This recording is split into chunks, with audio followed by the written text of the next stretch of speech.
Yo, what's up mga kabayan?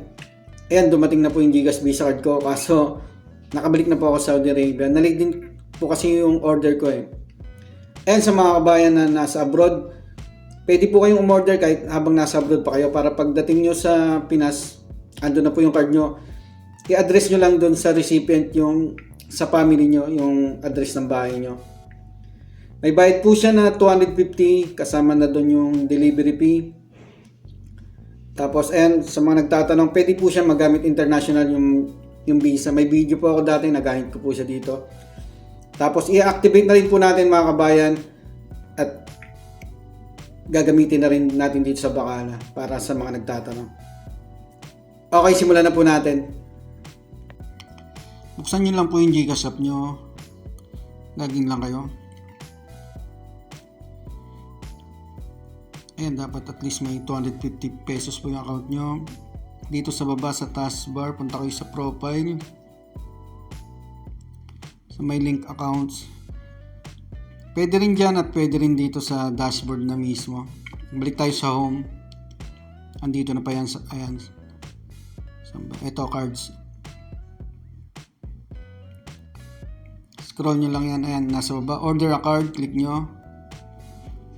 Tapos, send me a card. Andyan yung amount. Tapos, andito yung pangalan nyo sa card. Click nyo na yung next. Ito yung contact details. Dapat ilalagay nyo dyan kung sino po magre-receive. Pangalan at saka mobile number lang naman po yan. Tapos, address. Lagyan ko ng details. Dito sa address, ayan, province. Alphabetical naman po yan, search nyo na lang. Pwede nyo rin i-type dyan. Metro Manila. Ayan, sa mga taga-NCR. City, lalabas naman yan eh. Barangay. Tapos automatic na lalabas zip code. Ito naman yung i-type nyo na lang manual yung street.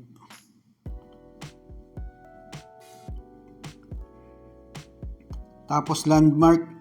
Kahit wag nang lagyan yan, pero mas maganda para yung delivery rider madaling mahanap. Palatandaan po yan. Review nyo lang kung tama. Pag okay na, click nyo na yung next. Scroll nyo ulit. Click nyo tong dalawang box na yan. I-check nyo. Tapos continue. Tapos pay nyo na. Tapos proceed.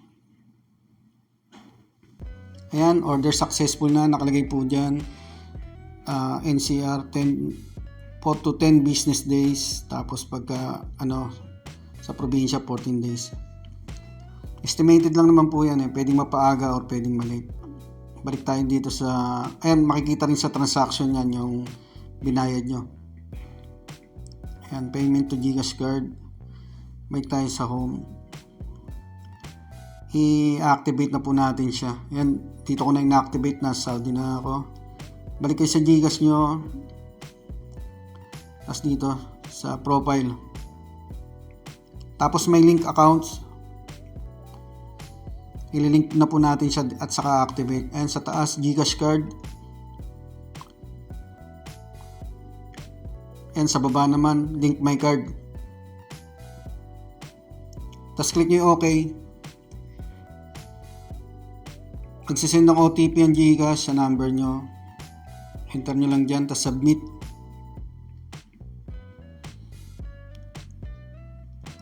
Ayan, enter your card information. Lagay nyo lang dyan yung last 4 digit card saka yung virtual account number. Ito po yung sample nya.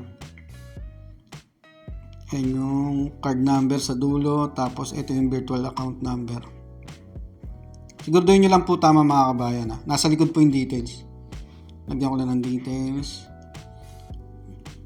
Ayan. Tapos click nyo na yung next.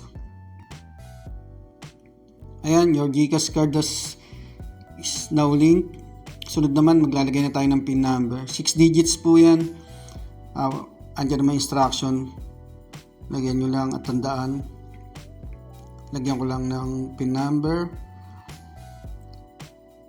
Hindi pwede mga inuulit mga kabayan saka yung magkakasunod. Click nyo na yung next. Ayan, GCash card link. Click nyo na yung okay. Active na po yan. Ayan, nakalagay dyan active. Pwede nyo pong i-double check yan kung talagang active na siya. Pero active na po yan eh. Ipakita ko lang. Punta lang kayo ulit sa my link accounts. Tapos GCash card. Ayan. GCash card active. Pwede na po siyang magamit sa Bacala or sa supermarket. Testingin din po natin yung mga kabayan. Ayan, ganun lang po kung paano umorder online ng GCash Visa card at kung paano ma-activate. Mag-iingat po kayo lagi sa paggamit ng online transfer apps, lalo na itong mga GCash Visa card nyo or ibang Visa card mga kabayan. Huwag po kayong makikipag-usap sa mga scammer. Maraming po salamat.